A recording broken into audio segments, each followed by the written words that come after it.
বাংলাদেশ দাঁড়িয়ে এক সন্ধিক্ষণে নতুন প্রত্যাশায় দরজায় করা যাচ্ছে ত্রয়োদশ জাতীয় সংসদ নির্বাচন। বদলের হাওয়া নিয়ে আসছেন লাখো তরুণ। প্রথমবারের মতো যারা পা রাখছেন ভোটের ময়দানে, তারা শুধু ভোটারই নন, হতে পারেন গেম চেঞ্জারও।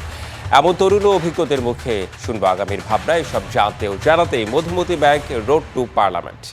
আপনাদের সাথে আছি রেদওয়ান আহমেদ।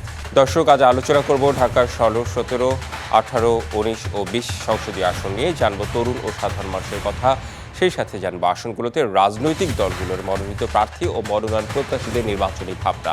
আমরা আজ আলোচনা করব ঢাকার সংসদীয় আসন 16, 17, 18, 19 এবং 20 সংসদীয় আসন নিয়ে, এবং আমরা দেখে নিব যে 1991 সাল থেকে 2008 সাল পর্যন্ত যতগুলো সংসদীয় নির্বাচন হয়েছে, এই সংসদীয় নির্বাচনগুলোতে কোন দল কত আসন পেয়েছে, কারা বিজয়ী হয়েছে। আমরা 91 থেকে শুরু করব, আমরা একটু দেখে নিতে চাই।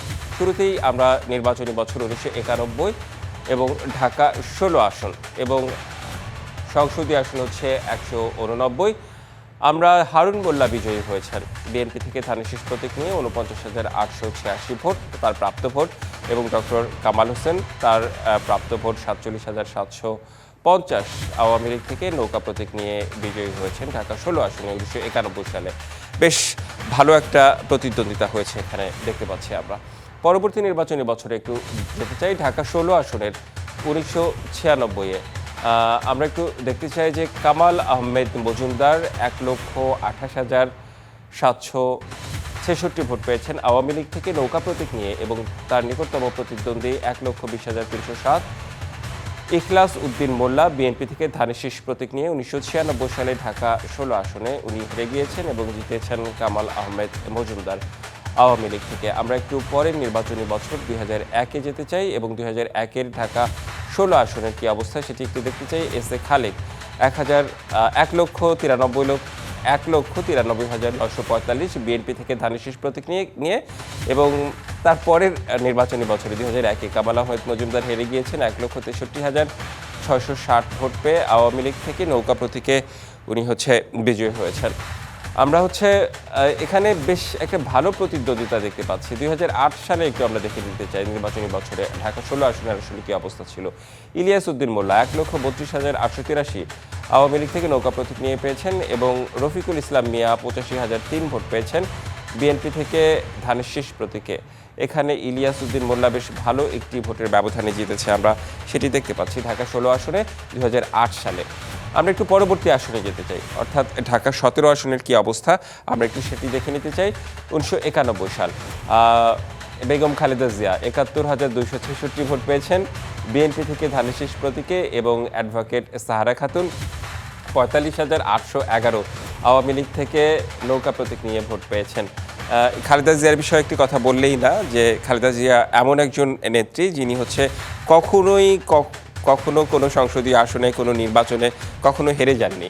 আমরা ঢাকা 17 আসনের চিত্র দেখছিলাম। একটু পরবর্তী নির্বাচনী বছরে যেতে চাই 1996 সালে। AKM রহমতুল্লাহর কাছে রহমতুল্লাহ 1,32,443 ভোট পেয়ে নৌকা প্রতীকে আওয়ামী লীগ থেকে জয়ী হয়েছেন 1996 সালে, এবং মেজর অবসরপ্রাপ্ত কামরুল ইসলাম 1,09,370 ভোট পেয়ে বিএনপি থেকে পরাজিত হয়েছেন 1996 সালে। আমরা দেখে নিলাম, এবং ঢাকা 17 আসনের পরবর্তী নির্বাচনী বছর যেটি আসে সেটি হচ্ছে 2001 সাল, অর্থাৎ মেজর অবসরপ্রাপ্ত কামরুল ইসলাম এখানে আবার জয়ী হয়েছেন 2,21,440 বিএনপি থেকে ধানের শীষ প্রতীক নিয়ে, এবং তার নিকটতম প্রতিদ্বন্দ্বী AKM রহমতুল্লাহ 1,66,832 আওয়ামী লীগ নৌকা প্রতীকে আওয়ামী লীগ থেকে, এবং মেজর অবসরপ্রাপ্ত কামরুল ইসলাম পেয়েছিলেন 2,21,440। একটা বেশ ভালো ব্যবধান আমরা লক্ষ্য করতে পারছি, এবং লক্ষ্য করছি যে আওয়ামী লীগ এবং বিএনপির মধ্যেই কিন্তু এই আসনগুলোতে প্রতিদ্বন্দ্বিতা হয়েছে। আমরা একটু পরবর্তী নির্বাচনী বছর ঢাকা 17 আসনের 2008 সালে কি অবস্থা। হুসাইন মোহাম্মদ এরশাদ 1,24,128 ভোট জাতীয় পার্টি লাঙ্গল মার্কা থেকে জিতেছেন, এবং তার নিকটতম প্রতিদ্বন্দ্বী বিএনপি থেকে ASM হান্নান শাহ 56,286 বিএনপি থেকে ধানের শীষ প্রতীকে উনি পরাজিত হয়েছেন। 2008 সালে ঢাকার 17 আসনের আমরা ফলাফলটি দেখলাম। এখানে প্রথমবারের মতো হুসাইন মোহাম্মদ এরশাদ বিজয়ী হয়েছেন, সেই বিষয়টি আমরা লক্ষ্য করলাম যে 2008 সালে ঢাকা 17 আসনে, নির্বাচনী বছর 2008 আর কি। পরবর্তী আমরা ঢাকা 18 আসনে চলে যেতে চাই। নির্বাচনী বছর 1991, খালেদা জিয়া এখানে ৭১,২৬৬ ভোট পেয়েছেন বিএনপি থেকে ধানের শীষ প্রতীকে, এবং অ্যাডভোকেট সারা খাতুন বরাবরই তার প্রতিদ্বন্দ্বী। এই আসনে আমরা দেখতে পাচ্ছি যে অ্যাডভোকেট সারা খাতুন ৪৫,৮২১ ভোট আওয়ামী লীগ থেকে নৌকা প্রতীকে পেয়েছে। এবং আমরা সবসময় দেখেছি যে খালেদা জিয়ার সঙ্গে যারা প্রতিদ্বন্দ্বিতা করছেন তারা একটা বড় ভোটের ব্যবধানে আসলে পিছিয়ে পরাজিত হয়েছেন। আমরা এই আসনটিতেও তাই দেখতে পাচ্ছি। ঢাকা 18 আসনে 1991 সালে যে নির্বাচনী বছর ছিল সেই বছরটিতে আমরা দেখতে পেয়েছি। আমরা চলে যেতে চাই পরবর্তী নির্বাচনী বছর 1996 সালে। ঢাকা 18 আসন, AKM রহমতুল্লাহ ১,৩২,৪৪৩ ভোট পেয়ে নৌকা প্রতীকে আওয়ামী লীগ থেকে জয়ী হয়েছেন 1996 সালে, এবং তার নিকটতম প্রতিদ্বন্দ্বী মেজর অবসরপ্রাপ্ত কামরুল ইসলাম ১,০৯,৩৭০ ভোট পেয়ে ধানের শীষ প্রতীকে বিএনপি থেকে পরাজিত হয়েছেন। আমরা ঢাকা 18 আসনের 1996 সালের নির্বাচনী বছর দেখছিলাম। আমরা একটু পরবর্তী নির্বাচনী বছর 2001-এ যেতে চাই এবং ঢাকা 18 আসনের কী অবস্থা সেটি দেখে নিতে চাই। মেজর অবসরপ্রাপ্ত কামরুল ইসলাম 2,21,440 ভোট পেয়েছেন বিএনপি থেকে, এবং তার নিকটতম প্রতিদ্বন্দ্বী AKM রহমতুল্লাহ পেয়েছেন 1,66,832 আওয়ামী লীগ থেকে নৌকা প্রতীকে। বেশ ভালো ভোটার উপস্থিতি এবং একটা ভালো ব্যবধানও আমরা লক্ষ্য করতে পারছি। ঢাকা 18 আসনে 2001 সালের নির্বাচনী বছরে কী অবস্থা ছিল আমরা এটা দেখে নিলাম। আমরা একটু 2008 সাল অর্থাৎ 2008-এর নির্বাচনী বছর ঢাকা 18 আসনে কী অবস্থা আমরা একটু দেখে নিতে চাই। এখানে সাহারা খাতুন 2,13,332 ভোটে আওয়ামী লীগ থেকে নৌকা প্রতীকে জয়ী হয়েছেন, এবং তার নিকটতম প্রতিদ্বন্দ্বী আজিজুল বারী হেলাল পেয়েছেন 1,16,787 বিএনপি থেকে ধানের শীষ প্রতীকে পরাজিত হয়েছেন উনি। এটি নির্বাচনী বছর 2008 ঢাকা 18 আসনে আমরা দেখলাম। বেশ ভালো প্রতিদ্বন্দ্বিতা হয়েছে। আমরা একটু পরবর্তীতে যেতে চাই যে 1991 নির্বাচনী বছর ঢাকা 19। আমরা যদি নিয়ামতুল্লাহ ধানের শীষ প্রতীকে জয়ী হয়েছেন 63,119 বিএনপি থেকে, এবং শামসুদ্দোজা খান মজলিস 37,298 ভোট পেয়েছেন আওয়ামী লীগ থেকে নৌকা প্রতীক নিয়ে। বেশ ভালো একটা ব্যবধান, প্রায় অর্ধেক বলা যায় যে অর্ধেক ভোটের ব্যবধানে এখানে প্রতিদ্বন্দ্বিতা হয়েছে এবং জয়ী হয়েছেন নিয়ামতুল্লাহ। ঢাকা 19 আসনের আমরা 1991 সালের নির্বাচনী বছরটি দেখছিলাম, এবং 1996 সালে কী অবস্থা আমরা একটু সেটি দেখে নিতে চাই। 1996 সালে যদি আমরা দেখি যে ঢাকা 19 আসনে ডাক্তার দেওয়ান সালাউদ্দিন 71,243 ভোট পেয়েছেন বিএনপি থেকে ধানের শীষ প্রতীক নিয়ে, এবং তার নিকটতম প্রতিদ্বন্দ্বী আশরাফ উদ্দিন খান ইমু উনি পেয়েছেন 47,343 ভোট, এবং আওয়ামী লীগ থেকে এখানেও আমরা একটা ভালো প্রতিদ্বন্দ্বিতা লক্ষ্য করতে পারছি। অর্থাৎ ঢাকা 19 আসনের 1996 যে নির্বাচনী বছর। আমরা 2001 সালে একটু দেখতে চাই। 2001 সালে যদি আমরা দেখি ডাক্তার দেওয়ান সালাউদ্দিন 1,39,788 ভোট বিএনপি থেকে উনি বিজয়ী হয়েছেন ধানের শীষ প্রতীকে, এবং তার নিকটতম প্রতিদ্বন্দ্বী তালুকদার তৌফিক জং মোরাদ উনি পেয়েছেন 98,062 ভোট আওয়ামী লীগ থেকে। এখানেও একটা ভালো প্রতিদ্বন্দ্বিতা হয়েছে 2001 সালে, আমরা সেটা দেখতেই পাচ্ছি। এবং আমরা পরবর্তী নির্বাচনী বছর 2008-এ একটু যেতে চাই, এবং ঢাকা 19 আসনের কী অবস্থা সেটি একটু আমরা দেখব যে তালুকদার তৌফিক জং মোরাদ এর আগের টার্মে বিরোধী দলে ছিল, এবার উনি জিতেছেন 2008-এ 2,82,109 ভোট পেয়ে আওয়ামী লীগ থেকে জিতেছেন নৌকা প্রতীকে, এবং ডাক্তার দেওয়ান সালাউদ্দিন উনি 1,71,436 ভোট পেয়ে বিএনপি থেকে ধানের শীষ প্রতীক নিয়ে পরাজিত হয়েছেন। আমরা 2008 সালের ঢাকা 19 আসনের যে ফলাফল সেটি আমরা দেখলাম, এবং আমরা এবার একটু ঢাকা 20 আসনের কী অবস্থা। ঢাকার প্রত্যেকটি আসনই খুবই গুরুত্বপূর্ণ।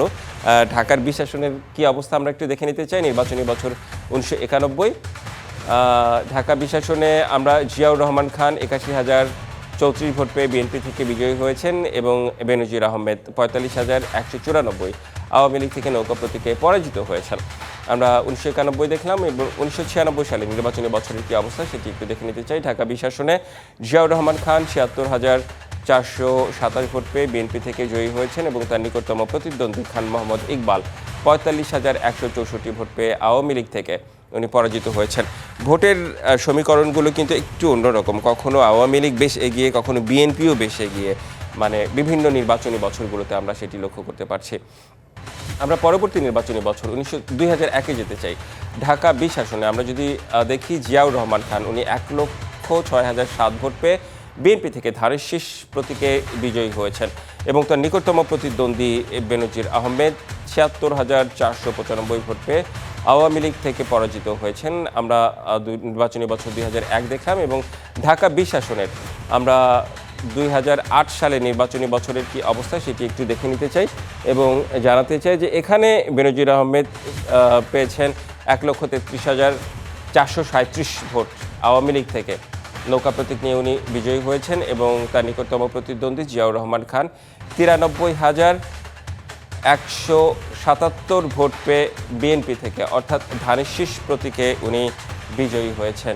আমরা আসলে ঢাকার বিভিন্ন আসনগুলো আমরা দেখলাম যে ঢাকা 20 আসনে সর্বশেষ 2008 সালে আমরা দেখতে পারলাম যে ঢাকা 20 আসনে আওয়ামী লীগ থেকে জয়ী হয়েছিলেন বেনজির আহমেদ এবং জিয়াউর রহমান খান 93,177 ভোট পেয়ে ধানের শীষ প্রতীকে অর্থাৎ বিএনপি থেকে নির্বাচন করে উনি পরাজিত হয়েছিলেন।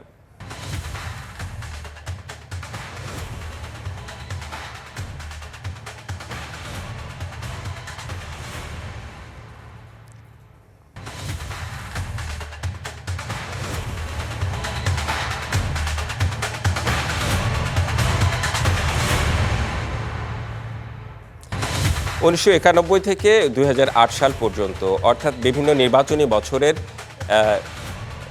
তথ্যভিত্তিক পরিসংখ্যান যেসব আছে, ফলাফল আছে, আমরা সেসব দেখালাম, আপনাদেরকে জানানোর চেষ্টা করলাম। আসলে এবার একটু মাঠ পর্যায়ে যাব। মাঠ পর্যায়ে নির্বাচনকে ঘিরে সাধারণ মানুষ কী ভাবছে সেই সব খবর আমরা জেনে নেব।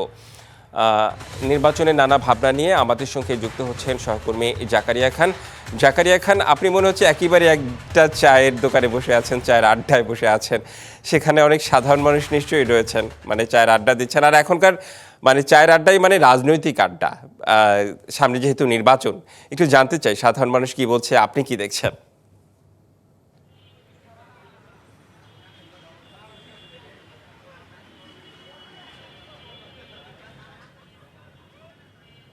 জি, একদমই রেদওয়ান, আপনি ঠিক বলছিলেন। আমি চায়ের দোকানে একেবারে প্রান্তিক পর্যায়ের যে আড্ডাটি হয় সেই আড্ডায় বসে আছে এবং এখানে সাধারণ মানুষের কথাও আমরা শুনছিলাম, তারা আসলে কেমন প্রার্থী চান, কেমন নির্বাচন দেখতে চান। তো আমরা সরাসরি তাদের কাছেই শোনার চেষ্টা করি।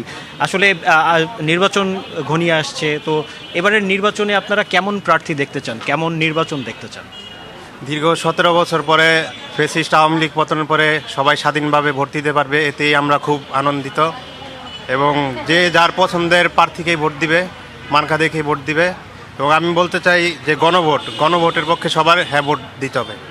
এবং এই যে নির্বাচন যে আসছে, এই নির্বাচনে কোনো ধরনের নিরাপত্তার শঙ্কা বা ভোটাররা উপস্থিতি কম হবে এরকম কোনো শঙ্কা দেখছেন কিনা? এমন কোনো আমি শঙ্কা দেখছি না। আমার জানা মতে প্রচুর পরিমাণে প্রশাসন নিয়োগ হবে নির্বাচনে এবং সুষ্ঠু নিরাপত্তা থাকবে। তো আমি যদি আপনার কাছে একটু জানতে চাই যে আপনি এবারের নির্বাচনে আসলে কি ধরনের প্রার্থী বেছে নেবেন? জি, আমি প্রার্থী বেছে নেব, যেমন হাবুড অবশ্যই দিতে হবে। হাবুডে আমি প্রার্থী, আমি চাই যে হাবুড সবাই দিতে পারে। নির্বাচনে কোনো যাতে জ্ঞানজাম সৃষ্টি না হয়, অবাক সুষ্ঠু নির্বাচন চাই আমরা। আমি যদি একটু আপনার কাছেও একটু জানতে চাই যে আসলে নির্বাচন ঘনিয়ে আসছে, আপনি তো একজন কর্মজীবী মানুষ, সারাদিন কর্ম করে তারপরে আপনি আপনার জীবিকা নির্বাহ করেন। তো আপনি আসলে এবারের নির্বাচনে কি ধরনের প্রার্থী দেখতে চান? ধন্যবাদ, আসসালামু আলাইকুম। আসলে নির্বাচন যেহেতু ঘনিয়ে আসছে, যদি সুষ্ঠু সুন্দরভাবে নির্বাচন দেশে হয় তাহলে আমরা নির্বাচনের প্রার্থী হিসেবে সৎ, যোগ্য, দেশের কল্যাণে যে কাজ করবে, ন্যায় নিষ্ঠাবান মানুষকে আমরা প্রার্থী হিসাবে দেখতে চাই। এবং নির্বাচনে কি আসলে যেই প্রার্থী আপনাদের কি চাওয়া পাওয়া রয়েছে আসলে প্রার্থীদের কাছে?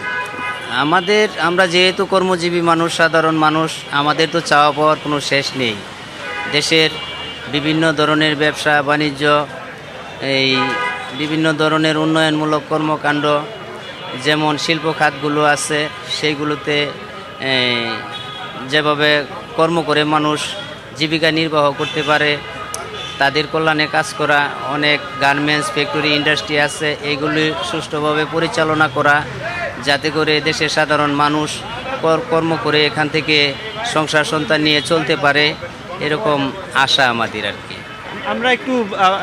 আমরা একটু আরও জানার চেষ্টা করব কিছু তরুণ ভোটারদের কাছে, যারা আসলে এই জুলাই অভ্যুত্থানের একটি বড় অংশ। তো আপনারা আসলে কি ধরনের প্রার্থী এবারের নির্বাচনে দেখতে চাচ্ছেন? আমাদের যারা এবার নতুন প্রজন্মের ভোটার, ওদের তো অবশ্যই আশা থাকবে যে হচ্ছে যারা দেশের জন্য কাজ করবে, আমাদের সুস্থ একটা সমাজ দিবে, শিক্ষা ব্যবস্থা, ইভেন আমাদের রাজনীতিক যে অস্থিরতা থাকে দেশে, এগুলা থেকে নতুন প্রজন্মকে রক্ষা করবে। আর যেন জুলাই আন্দোলনে যে আহত হয়েছে, শহীদ হয়েছে, বাংলাদেশে নেক্সট টাইম এমন কোনো পরিস্থিতি হবে না, এইটুকুই চাওয়া আমাদের বাংলাদেশের নতুন প্রজন্ম রাজনীতিকদের কাছ থেকে। আমি যদি আপনার কাছে একটু জানতে চাই, আপনি কেমন নির্বাচন দেখতে চান? কারণ দীর্ঘ বছর পরে কিন্তু একটি সুষ্ঠু নির্বাচনের পথে দেশ যাচ্ছে, তো সেক্ষেত্রে আপনার এক্সপেকটেশনটা কি? থ্যাংক ইউ ভাই। অ্যাকচুয়ালি আমরা তো অবশ্যই চাই একটা ফেয়ার নির্বাচন হোক, কারণ বিগত সময়ের নির্বাচন যেগুলো হয়েছে আওয়ামী লীগ সরকার অবস্থা, এটা তো আসলে নির্বাচন না, এটা বলা যায় মানে নিজে ভোট কেন্দ্রে গিয়ে নিজে হচ্ছে সিল দিয়ে নিজেকে জয়ী করা। তো আমরা অবশ্যই একটা ফেয়ার নির্বাচন চাই, এবং সবচেয়ে বড় কথা এখানে একটা মানে আমরা ইনসাফের একটা রাষ্ট্র চাই। আমরা চাই আমাদের দেশে বর্তমানে যারা আছেন বা যারা হচ্ছে বর্তমান যে দলগুলো আছে, আমরা অবশ্যই তাদের কাছে আশা করি একটা ভালো কিছু পাওয়ার। কারণ আমরা স্টুডেন্ট, আমরা যদি তাদের কাছ থেকে যদি ভালো কিছু আশা যদি না করতে পারি, তাহলে তো ভবিষ্যতের অবস্থা প্রচুর ভয়াবহ। তো সেই ক্ষেত্রে সবার আগে আমরা চাই যে যেই ক্ষমতা আসুক না কেন, অ্যাটলিস্ট আমাদের এখানে যারা জুলাই যে আন্দোলন করেছে, যাদেরকে হত্যা করেছে, এবং রিসেন্ট টাইমে যে আমাদের শহীদ ওসমান হাদি ভাইকে যারা হত্যা করেছে, তাদের জন্য একটা প্রপার বিচার করা হয়। আপনি দেখেন এই লোকটাকে মারা হয়েছে, কিন্তু উনি কিন্তু ইনসাফের কথা বলার কারণে, ভারত বিদ্বেষী কথা বলার কারণে। কারণ আপনি যতবারই দেখেন না কেন, ভারতকে আমরা যতটাই বন্ধু হিসেবে রাষ্ট্র দেখি না কেন, ভারত কিন্তু কখনো আমাদেরকে বন্ধু হিসেবে রাষ্ট্র দেখে না। তারা সবসময় আমাদেরকে শত্রু হিসেবে দেখে, এবং তারা অনেক দিক দিয়ে আমাদেরকে বঞ্চিত করে, অথচ ভারতকে কিন্তু আমরা কোনো দিক দিয়ে বঞ্চিত করিনি। সেই কথাটাই কিন্তু হচ্ছে যখন শহীদ ওসমান হাদি ভাই যখন এরা উল্লেখ করেছে, তখনই কিন্তু তাকে হত্যা করা হয়েছে, এটা গণসম্মুখে। তো আমরা চাই যেই সরকার ক্ষমতা আসুক না কেন, শহীদ ওসমান হাদি ভাইয়ের হত্যার একটা বিচার যেন হয়, এবং এটা যেন বাংলাদেশে একটা নজির থাকে যে না, বাংলাদেশের একজন নাগরিকের যদি কিছু হয়, সেটার জন্য বাংলাদেশ সরকার কখনোই হচ্ছে কাউকে ক্ষমা করবে না। আমরা এটাই আশা করি, আর কিছু না। রেদওয়ান, আসলে শুনছিলেন, আমরা সবার কথা শোনার চেষ্টা করছিলাম। সবাই আসলে একজন সৎ নিষ্ঠাবান প্রার্থী চান, যারা আসলে তাদের কথা শুনবে এবং তাদের যে সমস্যাগুলো রয়েছে সেগুলো সমাধানের চেষ্টা করবে। রেদওয়ান, আমার কাছে রাজধানীর ওয়্যারলেস গেট থেকে ঢাকা 17 আসনের যে সমস্ত ভোটার রয়েছে তাদের কথা এতটুকুই ছিল। রেদওয়ান জি, নিশ্চয়ই। আরেকটি বিষয় বলতে চাই যে ধরুন বিএনপি, জামায়াত, এনসিপি, হয় না যে চায়ের আড্ডায় বসে অনেকেই জামায়াতকে সমর্থন করছে, অনেকেই বিএনপিকে সমর্থন করছে, এই প্রার্থী এলে ভালো হবে, ওই প্রার্থী এলে ভালো হবে, এই ধরনের আলোচনাও মানে তর্ক আড্ডাও নিশ্চয়ই আমরা জানবো। তবে এখন আপনি আপাতত বিদায় হচ্ছেন, আমরা বিরতির পর আবারও আপনার কাছে আমরা ফিরতে চাই, আরও নতুন কোনো যারা তরুণ কিংবা সাধারণ মানুষ আছে তাদের ভাবনা জানতে চাইব নির্বাচন নিয়ে। ধন্যবাদ আপনাকে। দেখছেন Madhumati bank road to parliament. নিচ্ছে একটি বিরতি, ফিরছে একটু পরে। স্বাগত আরও একবার মধুমতি ব্যাংক রোড টু পার্লামেন্টে। আমরা এই অনুষ্ঠানে আসলে শুনছিলাম যারা তরুণ প্রজন্ম, যারা চায়ের আড্ডায় মানে চায়ের দোকানে আড্ডা দিচ্ছেন, ভোটের গল্প করছেন, এখন সবখানে আসলে নির্বাচনের খবর, সেই সব বিষয়গুলো আসলে আমরা দেখানোর চেষ্টা করছিলাম, জানানোর চেষ্টা করছিলাম। দর্শক, এই মুহূর্তে ঢাকা সংসদীয় আসন 16, 17, 18, 19 ও 20 আসনের রাজনৈতিক দলগুলোর মনোনীত প্রার্থীদের কথা শুনবো, তারা কি বলছেন একটু দেখে নিতে চাই। আগামীর জাতীয় সংসদ নির্বাচনে নির্বাচিত হতে পারি, আমরা যদি সরকার গঠন করতে পারি ইনশাল্লাহ, আমি আমার এই ঢাকা 16 আসনের সবার আগে আমার নিম্ন এবং মধ্যম আয়ের যে মানুষগুলো রয়েছে এবং উর্দুভাষীদের যে জনগোষ্ঠী রয়েছে তাদের জন্য স্থায়ী পুনর্বাসনের ব্যবস্থা করা। আমরা চাই যে দীর্ঘ 17 বছর পরে বাংলাদেশে একটি অবাধ সুষ্ঠু নির্বাচন হচ্ছে, এবং সেই নির্বাচনে বাংলাদেশের জনগণ সর্বোচ্চভাবে তারা তাদের মতামত প্রকাশ করে, তাদের নাগরিক অধিকার প্রদান করে তারা একটি জনগণের সরকার প্রতিষ্ঠিত করবে। আমি ব্যক্তিগতভাবে মনে করি চাঁদাবাজি, মাদক বেচাকেনা, এগুলো সব কিছুই টিকে থাকে স্থানীয় নেতৃবৃন্দের পৃষ্ঠপোষকতায়। কাজেই বাংলাদেশ জামায়াত ইসলামী যদি দেশ শাসনের সুযোগ পায় এবং আমরা তো অবশ্যই চাঁদাবাজিকে এবং মাদক ব্যবসাকে পৃষ্ঠপোষকতা করব না।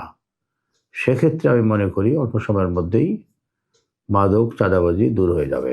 দেশের মানুষ অনেক সচেতন, এবারে একটি ভালো নির্বাচন হবে। তারপরেও যদি কোনো অশুভ শক্তি নির্বাচনকে প্রভাবিত করার চেষ্টা করে বা ফলাফলকে প্রভাবিত করার চেষ্টা করে, আমার মনে হয় সেটা পারবে না। দেশের মানুষ, বিশেষ করে যুব সমাজ এবং আমরা আমাদের কর্মী বাহিনীকে নিয়ে যে কোনো মূল্যে সেটা প্রতিহত করব। আমার আসনের ভোটারদের উদ্দেশ্যে একটি কথাই বলতে চাই, আপনারা জুলাই আন্দোলনের মধ্য দিয়ে যে অধিকার অর্জন করেছেন, সে অধিকারকে অবশ্যই রক্ষা করার জন্য সচেতন থাকবেন। নিজের ভোট স্বাধীনভাবে দেবেন, কিন্তু আপনার ভোটের ফলাফল যাতে কেউ প্রভাবিত করতে না পারে, এই জন্য প্রয়োজনে সতর্ক অবস্থান নিয়ে থাকবেন। এই নির্বাচনে সবসময়ের জন্যই নির্বাচন কিছু চ্যালেঞ্জের ছিল, কিন্তু আমরা 5টা যে ছাত্র সংসদ নির্বাচন, এই 5টা ছাত্র সংসদ নির্বাচনে আমরা নিরঙ্কুশ বিজয়ী হয়েছি। তো এই লাস্ট যে নির্বাচনটা, সেটাও মানুষ চেষ্টা করেছিল, সেটাও তারা দেখাতে চেয়েছিল যে সব পরিবর্তন হয়ে গেছে, একটি বিশেষ দলের হয়ে গেছে। কিন্তু জাতি খুব ভালোভাবেই এখন উপলব্ধি করেছে বা বুঝতে পেরেছে যে তারা অন্য দল, তাদেরকে জাতি আগেও পরীক্ষার সুযোগ দিয়েছে, যারা বিদায় নিয়েছে তাদেরকেও পরীক্ষা করেছে। অন্য কোনো দলের মাধ্যমে যে এই দেশের পরিবর্তন সম্ভব নয়, এদেশের নতুন জেনারেশন যারা 24-এর বিপ্লব করেছে, তারা ছাত্র সংসদ নির্বাচনের মাধ্যমে জাতিকে মেসেজ দিচ্ছে যে জাতির যে নিউ জেনারেশন ছাত্র জনতা কী চায়। ছাত্র সংসদ নির্বাচনের মাধ্যমে জাতি সেটা বুঝে গিয়েছে। সর্বস্তরের মানুষের জন্য প্রথমেই তাদের যে ভালোবাসা, এই ভালোবাসার মূল্য আল্লাহ যেন তাদেরকে পুরস্কৃত করে, তাদের আশা পূরণ করে। আমার মানুষের সঙ্গে যখন আমি যাচ্ছি, আমার ভিডিওগুলোতে দেখবেন তাদের অপরিসীম ভালোবাসা, এবং এই ভালোবাসার মাধ্যমে আমরা আগামীতে নির্বাচনে তারা অংশগ্রহণ করবে, আমরা বিজয়ী হব। বাংলাদেশকে পরিবর্তনের সূচনা এই জুলাই সনদ বাস্তবায়নের মাধ্যমে হবে, এবং এই পরিবর্তন সূচনার একটা মডেল হবে ঢাকা 17 আসন। এটা আমি প্রতিষ্ঠিত করব ইনশাআল্লাহ। আমরা এখনও এলাকাভিত্তিক প্রতিটা সেক্টরে কাজ করছি। আমরা ইশতেহার রেডি করছি যে আগামী নির্বাচনে জনগণের প্রত্যাশা কী। জনগণের প্রত্যাশা ধরেন আমরা জাতীয়ভাবে আমাদের বিএনপি থেকে যে ইশতেহার দেওয়া হচ্ছে, সেটার সাথে সংযুক্ত করে আমরা লোকালি আমরা কিছু ইনক্লুড সেটাতে করব। তার ভিতরে ধরেন সেখানে মাদক মুক্ত একটা সমাজ ব্যবস্থা গঠন করব, সেখানে সন্ত্রাস মুক্ত একটা সমাজ ব্যবস্থা গঠন করব, কিশোর গ্যাং মুক্ত একটা সমাজ ব্যবস্থা গঠন করব। প্রতিটা জায়গায় একটা নির্বাচিত প্রতিনিধি কিন্তু শুধু ইশতেহারের মধ্যে বসে থাকলে হবে না, তাকে প্রতিনিয়ত কিছু সমস্যার সামনে আসতে হয় এবং সেই সমস্যাগুলো তাকে সমাধান করতে হয়। জাতীয় রাজনীতির সাথে সমন্বয় রেখে আমরা একটা ইশতেহার ঘোষণা করব জাতির সামনে, তখন সেখানে ডিটেল আপনাদেরকে আমরা বলতে পারবো। আমরা এইবারে মিশনটা তো আমাদের ভিন্ন। আমরা যদি এই সমাজকে, এই দেশকে, এই এলাকাকে আমি যদি ঠিক না করতে পারি, এবং আমাদের মতো যারা পুরনো মানে অনেক আগের থেকে রাজনীতি করি, আমাদের দ্বারা যদি আমাদের এলাকা আমি ঠিক না করতে পারি, তাহলে কবে ঠিক হবে? আমি সরকারি চাকরি ছেড়ে রাজনীতিতে আসছি। আমি বিশ্বাস করি সরকারের সহযোগিতা নিয়ে, প্রশাসনের সহযোগিতা নিয়ে, আমার নেতাকর্মীদের সহযোগিতা নিয়ে এইটা একটা সহনীয় পর্যায়ে নেওয়া যাবে। এটা নেওয়া যাবে না বিলিভ করি না। আমি এই কাজের জন্যই আমি প্রস্তুত। দীর্ঘদিন রাজনীতি করেছি, আমার কাছে মানুষের এক্সপেকটেশন বেশি।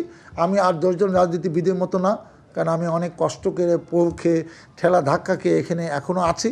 আমরা চাই এমন কিছু সাভারে অগ্রগতি হোক যেটা মানুষ এখনও হয়তো ওইভাবে চিন্তা করছে না। সাভার এবং আশুলিয়াতে সারা বাংলাদেশের লোকই এখানে বসবাস করে।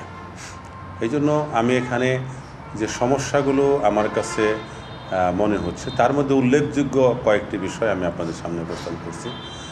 আমাদের এখানে যোগাযোগ ব্যবস্থার, রাস্তাঘাটের এটা একেবারে বলতে গেলে খুবই খারাপ অবস্থা। এখানে যদি যাতায়াত ব্যবস্থাকে নির্বিঘ্ন করা যায়, রাস্তাঘাটের উন্নয়ন যদি ব্যাপকভাবে করা যায় এবং এটা সম্ভব, তাহলে এই 19 আসনে সাভার এবং আশুলিয়ায় বসবাসরত সকল নাগরিক তার সুবিধা পাবে। দ্বিতীয়ত হলো আমাদের এখানে 7.5 লক্ষ ভোটার। এর বাইরে আমরা মনে করি যে আরও প্রায় অনেক লোক এখানে বসবাস করে সাভার উপজেলা এরিয়াতে, কিন্তু এখানে স্বাস্থ্য ব্যবস্থার চিকিৎসা ব্যবস্থা খুবই অপ্রতুল। এখানে একটি উপজেলা স্বাস্থ্য কমপ্লেক্স আছে মাত্র 50 শয্যা বিশিষ্ট। এটা খুবই মানে এত মানুষের মধ্যে এটার সেবা দেওয়া খুবই কষ্টসাধ্য বিষয়। এই জন্য এটা একটা সমস্যা। আমরা যদি আল্লাহর ইচ্ছায় যদি সুযোগ পাই তাহলে ইনশাল্লাহ মানুষের, বিশেষ করে আমাদের গার্মেন্টস এলাকাতে এখানে নারীদের চিকিৎসা, গরিব মানুষের চিকিৎসার জন্য প্রয়োজনীয় স্বাস্থ্য চিকিৎসার ব্যাপারে প্রয়োজনীয় প্রকল্প গ্রহণ করা এবং সরকারি যে উপজেলা আছে স্বাস্থ্য কমপ্লেক্স এটাকে আরও বড় করে এবং আধুনিকরণ করা। ঢাকা 16 থেকে 20 আসনে যারা বিভিন্ন রাজনৈতিক দলের মনোনীত প্রার্থী, তাদের কথা শুনছিলাম, তাদের বক্তব্য শুনছিলাম, তাদের ইশতেহারের কথা শুনছিলাম। এই পর্যায়ে আমাদের একটা বিরতিতে যেতে হবে। দেখছেন Madhumati bank road to parliament, ফিরছি একটু পরে। স্বাগত, আবারও দেখছেন Madhumati bank road to parliament. আমরা এই রোড টু পার্লামেন্ট অনুষ্ঠানে আসলে বিভিন্ন জনপ্রতিনিধি, চায়ের আড্ডায় যারা কথা বলেন রাজনীতি নিয়ে, তাদের কথা আমরা জেনে নেই, তরুণদের কথাও আমরা জানি। এবার জেনে নেব নির্বাচন নিয়ে তারুণ্যের নানা ভাবনা, প্রত্যাশার কথা। নির্বাচন এলেই জমে ওঠে চায়ের আড্ডা, নানা বিষয়ের যুক্তিতর্ক, সেসব তো আমরা জানি। তবে তরুণরাও যেসব কথা বলেন, তরুণরা কি ভাবছে নির্বাচন নিয়ে, আমরা একটু তরুণদের কথা শুনে আসি, তারপর আমাদের আরেকটি আড্ডা আছে, সেই আড্ডায় আমরা আসব।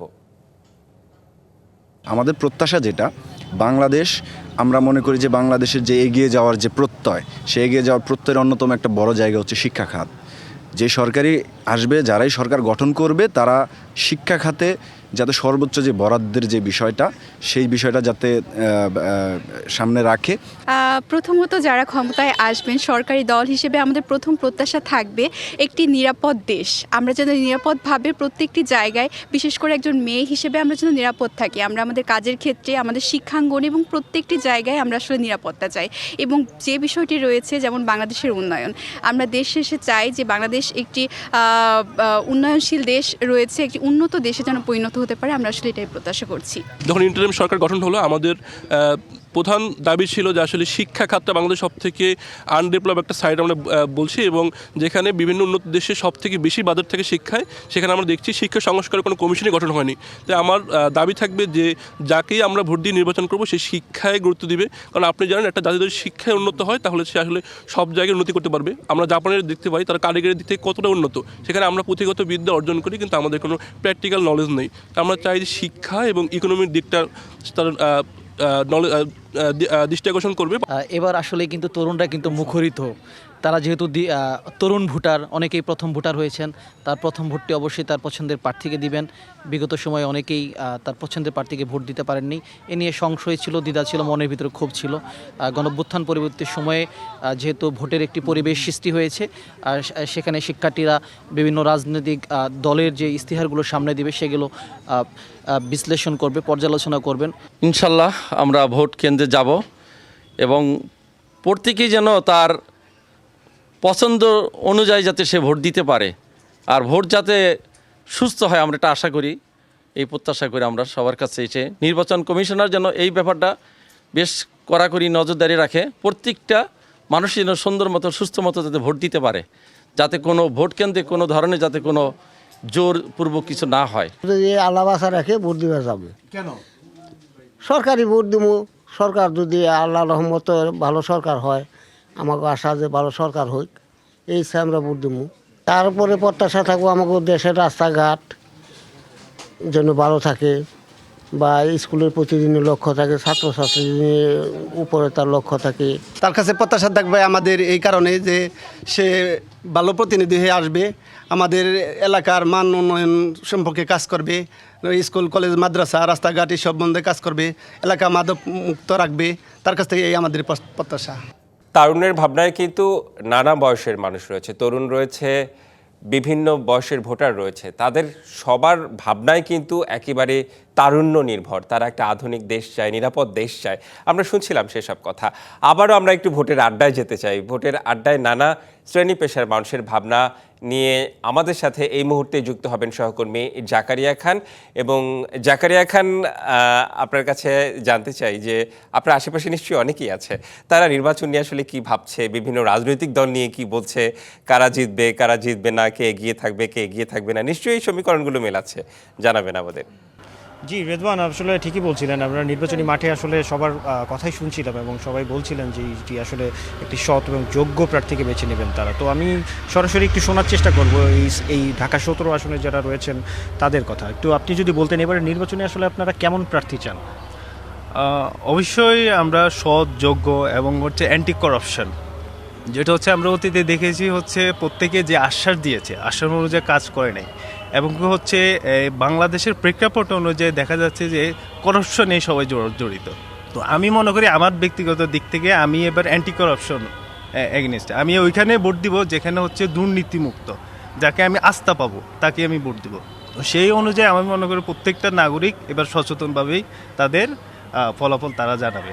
আর সেখানে হচ্ছে 24-এর যে হ্যাঁ এবং না ভোটের যে বিষয়টা, আমি অবশ্যই হাতে জয়যুক্ত, কারণ আমি চাচ্ছি একটা পরিবর্তন আসুক, একটা পরিবর্তন ঘটুক, যেটা 24-এর রেভলিউশনে যেটা হয়েছে সেটা এগেনিস্টে আমরা সুন্দর একটা সুষ্ঠু সমাজ পরিবেশ ব্যবস্থা যেন হয়, সেটাই আমি চাচ্ছি।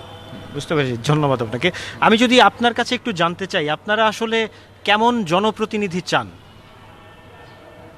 আমরা ভালো একটা প্রার্থী চাই, আমাকে চাওয়া পাওয়া কোনো কিচ্ছু নাই, সরকার ভালো মতো চলুক, সব শান্তিতে থাকুক, সবাই সুখে থাকি, এটাই চাই। চাওয়া পাওয়া কোনো কিছু নাই, আল্লাহ হস্তে তারে শেষ যোগ্যতা হিসাবে ভালো হোক, ভালো একটা যোগ্যতাই চাই। বুঝতে পেরেছি, ধন্যবাদ। আমি যদি একটু আপনার কাছে জানতে চাই, আপনি তো এই প্রজন্মের ভোটার, তো আপনি 24-এর গণঅভ্যুত্থান দেখেছেন, তার পরবর্তী যে রাজনৈতিক প্রেক্ষাপট সেগুলো দেখেছেন, তো আপনি সেই জায়গা থেকে কেমন প্রার্থী বেছে নেবেন এবারের নির্বাচনে? জি ধন্যবাদ। আমরা এমন কাউকে জনপ্রতিনিধি হিসেবে চাই যারা সাধারণ জনগণ থেকে শুরু করে পূর্বের প্রজন্ম বা আমাদের যারা রিসেন্ট প্রজন্ম যারা আসতেছে তাদের কথা সংসদে দাঁড়িয়ে বলুক, তাদের মনের আকাঙ্ক্ষাটা প্রথমত তাদেরকে বুঝে তারা যাতে সেটা ইমপ্লিমেন্ট করতে পারে। কারণ অতীতে আমরা দেখেছি যে এর আগেও যারা জনপ্রতিনিধি হিসেবে দাঁড়িয়েছিল তারা আমাদের কিছু ক্ষেত্রে বা অনেক ক্ষেত্রেই আমাদের মনের আকাঙ্ক্ষা পূরণ করতে পারেনি, যার ফলশ্রুতিতে সাধারণ মানুষের মধ্যে হতাশা কাজ করেছে। তাই তারা পরিবর্তনের যে নতুন জোয়ার সেটা আসলে আমরা চাই। বুঝতে পেরেছি, ধন্যবাদ আপনাকে। আমি যদি আপনার কাছে একটু যাই, আপনি তো অনেক নির্বাচন দেখেছেন, তো আপনি এবারের নির্বাচনে আসলে কি ধরনের প্রার্থী বেছে নিতে চান? আমরা অনেক দিন ভোট দিতে পারি না, তো এই বছরে যদি ঠিকমতো ভোট আমরা দিতে পারি, তো যে আসবে যদি ভালোভাবে বা দেশের উন্নতি করে বা দেশের দুর্যোগ তো না হয়, এটাই আমরা চাই। আপনি যদি আপনার কাছে একটু জানতে চাই ছোট করে, আপনি কেমন? আচ্ছা, আমরা হচ্ছে জনগণ যারা সবাই হচ্ছে অবাধ, সুষ্ঠু এবং নিরপেক্ষ একটা নির্বাচন চাই। আমরা এমন একটা প্রার্থী বেছে নিব যারা হচ্ছে আমাদের 5টা মৌলিক চাহিদা পূরণ করতে পারবে। স্পেশালি যদি আমি বলি যে খাদ্য, বস্ত্র, বাসস্থান, শিক্ষা, চিকিৎসা, এই জিনিসগুলাই হচ্ছে মানুষ চায়। আসলে দেখেন আমাদের যে খাদ্যের এগ্রিকালচারের অবস্থা খুবই, বুঝতে পারছি আমাদের সময় স্বল্পতার কারণে আমরা সব কথা শুনতে পারছি না। তো আপনি শুনছিলেন রেদওয়ান, আসলে মানুষের চাওয়া পাওয়াটা আসলে কি? তো আমার কাছে কথা শুনতে ভালো লাগছিল। জাকারিয়া খান, আপনাকে অনেক অনেক ধন্যবাদ। Madhumati bank road to parliament এই ছিল আমাদের আজকের মতো। দেখা হবে একই সময়, ভালো থাকুন সবাই।